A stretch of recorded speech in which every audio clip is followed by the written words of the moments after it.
Beware the creature's eye she feeds from fear deep in your mind, the words were carved into the cover of the disfigured leather journal. Remnants of arson gnawed on the edges of its half-burnt spine, and traces of murder stained the once freshly cut birch pages. To the stench of rotting flesh. The inspector closely examined the warning on the cover under the fading light of his candle. Too hard to be penetrated by quill, yet the engraving lacked the precision of a blade. The madman had dug his own nails into the book, as if the warning was for himself. The inspector paced uneasily across his office. His thoughts overshadowed by the thundering storm raging outside, and the demonic wails from the jail cell. The cries belonging to the once brilliant zoologist Dr. Howe, who now was held charge for the murder of his colleagues, and the destruction his own blown-up laboratory. The inspector had involved himself with the most horrific killers and arsonists on the streets of his crime-infested city. Yet, there was just something about this case that haunted him. As if his investigation was shadowed by a sinister omen. His grip held tightly on the journal found in the mad doctor's possession upon his arrest. If the doctor kept his sanity long enough to maintain his conduct as a scientist, he would have recorded all his findings and observations. And his journal would be the key to unraveling the mystery. The inspector considered himself a logical man. His logical mindset was a powerful and reliable tool he utilized to uncover his previous cases. Yet he could not explain why he shuddered at the thought of the dark secrets he would uncover on the doctor's findings. "Tea?" his assistant offered, with an anxious gaze. "Please," he replied, as his fingers slowly slid under the front cover to reveal the first page.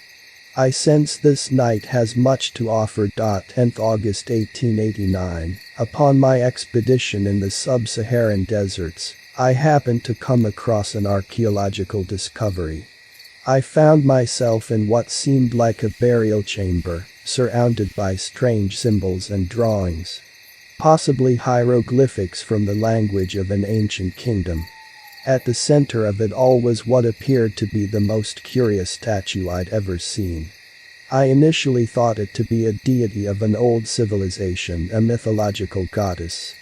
A human-like body. 6 arms positioned as if ready to pounce onto a prey, with its spear-tipped claws. The body swarming with what appears to be eyelids, mapped out like blood vessels. All eyes shut. All but one, the giant eye that envelops its entire face.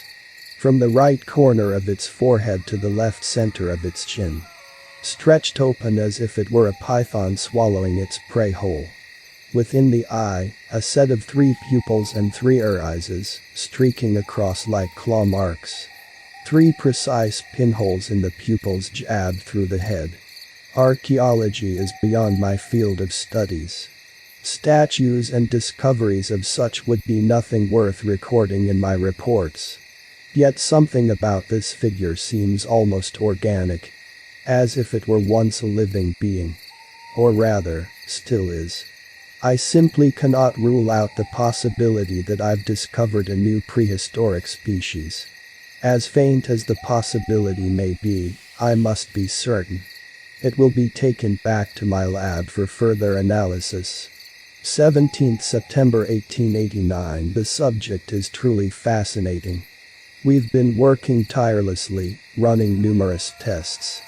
The stones show properties of both fossilized carbon and decomposed tissue. Yet it still seems too intricately preserved to not be a man-made structure. These may be the thoughts of a man showing first signs of becoming senile, but I could have sworn the statue was broken into more and smaller fragments when we first discovered it. A self-joining material perhaps. If that were the case, my discovery could truly revolutionize the future of the modern world. The inspectors noticed the end of each following entry appeared to contain a tally. 53 he counted beneath the first, second and third entries. The number at first seemed to remain a constant pattern. Until a following entry ended with 52, then 49 a few entries later, until slowly reduced to 45. 7th October 1889. My suspicions were correct. There are fewer and fewer fragments on the stone, and the remaining pieces appear to be growing. The subject is self-healing. The material it consists of is indeed a self-repairing one. It appears to have a memory of its own to return to its original form. If anything, this further supports my theory that this was indeed once a living being. Or perhaps, still is. The archaeologist's letters were folded between the blood-stained pages, the bleeding ink blended among the red. The inspector closely observed each mark on the page, reading carefully between the fragments that remained intact, decrypting as much of the message as he could make out. My dearest friend. Hope this letter reaches you well. I'm writing to inform you that I've deciphered the inscriptions at the site of your discovery. The language is in fact Aramaic, and I must say, they're of a rather sinister nature. I, as much as you, am not one to believe in ancient curses or the paranormal of sort, but if your theory stands correct, and it is indeed a fossil or a mummy, then I'd advise to heed these warnings with great caution. Inscriptions you found at the burial site speak of a most terrible creature who lingers in the shadows and feeds off fear and insanity. Legend goes, these creatures are the reason we fear the dark. They are the reason why we turn our heads towards the strange flicker in the corner of our eye, the reason why we hold our breath at the sound of creaks nearby. They are the reason why we search the corners of our homes for monsters, why we glance back at the empty corridor, waiting for something to appear. Humankind never needed such instincts to survive in the natural world. But we evolved to protect ourselves from creatures of her kind. They called these creatures Terufoclin, or loosely translated. Insanity eater. Mouthed the inspector. A sudden gust barraged through the window without warning, extinguishing the flames of the dying candles. The inspector shielded the notes with his body from the onslaught of rain pelleting though, and heaved the lever shut. The storm outside raging stronger, as if cowering in fear at the words that left his mouth. If he believed them to be true, then this would mark the sign of a sinister omen. He continued through the journal under the fading traces of moonlight through the window. 10th October 1889. I've identified the material, and my first guess was correct. The subject appears to be an exoskeleton of some sort. Perhaps I've spent too much time with the subject, or my friend's message has my mind playing tricks on me. But it's the most peculiar thing. If I stand close, my breath seemed to echo back to me from within the subject. And if I listen carefully, it's almost as if I can hear it calling my name. Inspector. He froze at the ghostly whisper in his office. He could sense it. It wasn't merely the murmur of the wind. Something had entered the room. He held his breath and slowly shifted his gaze onto the figure before him. Your tea, sir. Made you a strong cuppa to plow through the night. You gave me quite a fright, he chuckled. Didn't hear you come in. Well, you left the door open, sir. Thought you'd be expecting me. He raised an eyebrow at his assistant, gesturing his confusion. He hadn't left his desk since he began reading. Thank you, he said firmly. Now I must continue without further disturbance, so please, don't forget to close the door on your way this time. Didn't forget, sir. I know how hacked off you get about it. The inspector immediately dismissed the thought of an unearthly phenomenon at play. He couldn't let his assistant's carelessness compromise his logical mentality. He took a few deep breaths to regain his focus and continued through the journal. 2nd November 1889. I've named the subject Eve. Though I regard myself and my methods rigorously logical, My reasoning on this instant simply do not concur. Just as the periodic table fell into place in Mendelev's sleep, this name simply appeared in a vivid dream. One I cannot recall having. Eve, the mother of all mankind. Whatever this creature once was, I may be the first to have discovered her kind. I only await my good friend's word of confirmation. One thing I failed to notice before, it seems to have a second eye open on the lower back of her neck. I'm not sure how I missed it. After many thorough inspections I ridicule the thought, yet cannot help but wonder if somehow the subject's Eve's eye was in fact closed from the beginning, and had only just opened now. Silence. The unearthly cries from the jail cell came to a sudden halt. Had he grown tired of the screaming? No. Something felt wrong. Disturbed by the lingering suspense, the inspector beckoned his assistant to check upon the mad doctor, before he continued deciphering the archaeologist's second message. My dearest friend. Letter reaches you in good health. I myself have not been. I've remained awake for many days now, unable to sleep, haunted by. We've studied the sample you kindly sent us, and we can confirm your theory correct. It is indeed the remnants of a once living creature. Deciphered more of the messages left by the ancient tribe, and bring information on the nature of your creature. Few have seen its true form and lived to tell the tale. What you see before you is merely a vessel, a human at last occupied undergoing metamorphosis to change into the creature's true form. I've had my artists recreate the images we found at the burial, which I have enclosed within this letter. I must warn you, the image haunts me even in sleep. The inspector clutched his grip on the archaeologist's letter, trembling violently, staring wide-eyed at the horror before him. A swarm of eyes wrapped around like blood vessels over its which twisted and tangled body. Wrapped by its 6 arms clawing out like the branches of a dead tree. It stood, its 4 raveling tentacles, spread like splattered blood across all corners of the page. But its most horrifying feature, the eye that fissured its face in 2 halves like an open jaw. Its lashes spiked out like the teeth of a great white, with the 3 distinct pupils, and her eyes is streaked across like claw marks. 12 November 1889. Another eye has opened.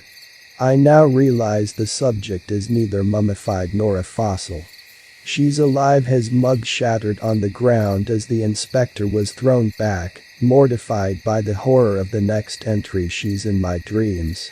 She's in my dreams. She's in my dreams. She's in my dreams. She's in my dreams. The same words repeated page after page, forming lines, then spirals, then spiraled in the form of an eye. His frenzy then drew other strange symbols and shapes, as the letters all clumped over one another. Each page reflecting his increasing insanity. As the ink ran dry, the doctor began to carve the letters into the book.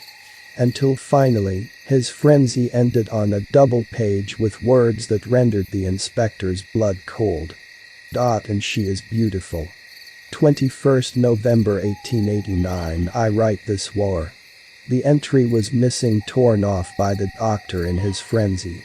The inspector shuddered at twisted thoughts the madman must have recorded, as he read the final entry on the doctor's journal. 1st December 1889. More of her eyes have opened. She is breaking from her slumber and will roam the shadows once more. I cannot allow anyone to disturb her as she recovers her true form. She tells me I am blessed to become her new vessel. She will awaken, and she will feast on mankind's insanity forevermore. He's dead, cried his assistant as she slammed open his office door. Her face carrying petrified dread, her arms rigid, shaking in uncontrollable spasm. He ain't breathing, his heart ain't beating. I don't know what to do, I don't know what to do, help him. The inspector reached for his lantern and keys and darted after his assistant. He stopped at the door of his office. He looked back at his desk. His vision focused on the hardback journal that lay ominously still, as if it were beckoning him. He grabbed the book and sprinted after assistant. Holding the lantern in his cowering grip, he fixed his eyes on the inert body of the doctor, waiting for him to make his move. But he continued to lie catatonic. "Call the paramedics," he commanded, as his assistant raced down the hallway. He watched as she was consumed by the darkness, her scurrying footsteps fading to silence. He was alone now.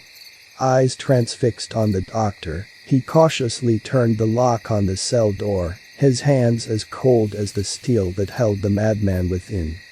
Lest the doctor suddenly attacked, he left the door inched open, only wide enough to make his escape.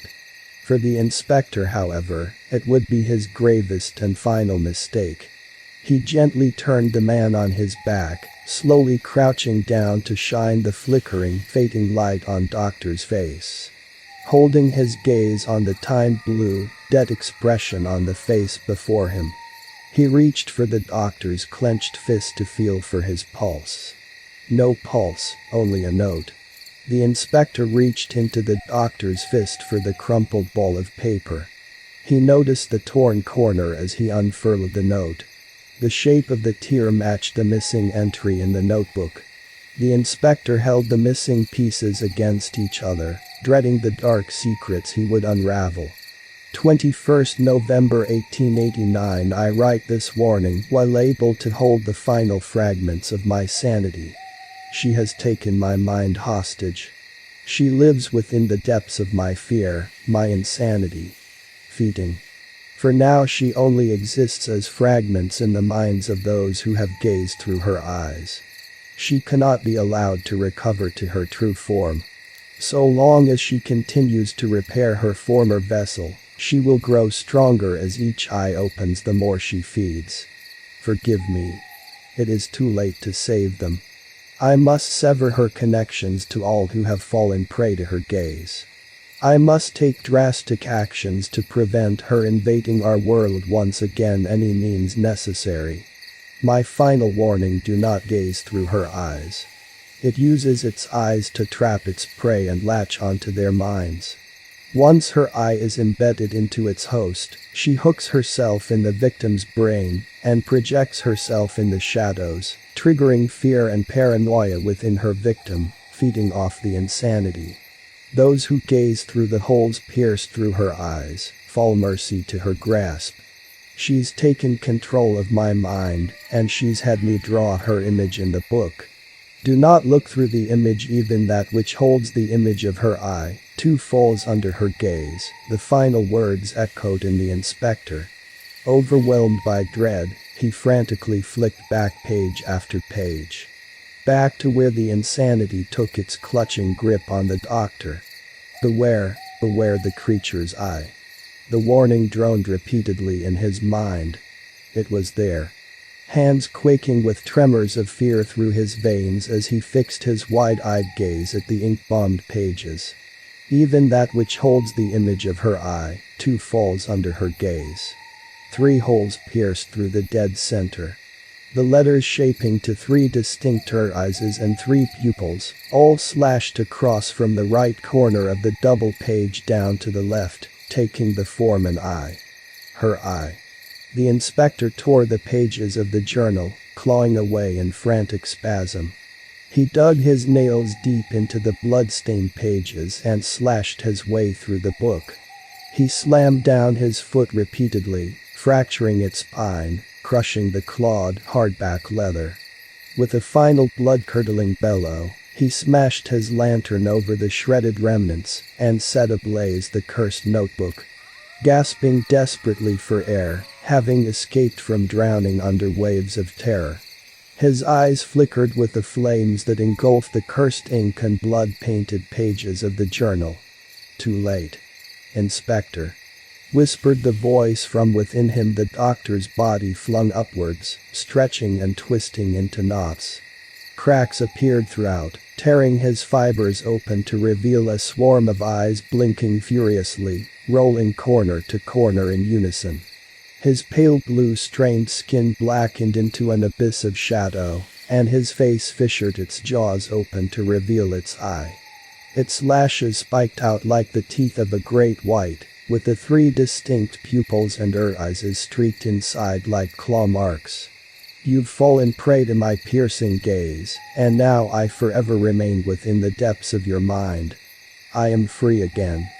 I will be every shadow, every whisper of the wind, every sudden movement in the corner of your eye, every monster in every corner you look. In every empty corridor waiting to appear, and your every nightmare. A flash of lightning illuminated the room, and the wind howled through the barred window of the jail cell, extinguishing the flames. As the hungry darkness consumed the final flickering traces of light,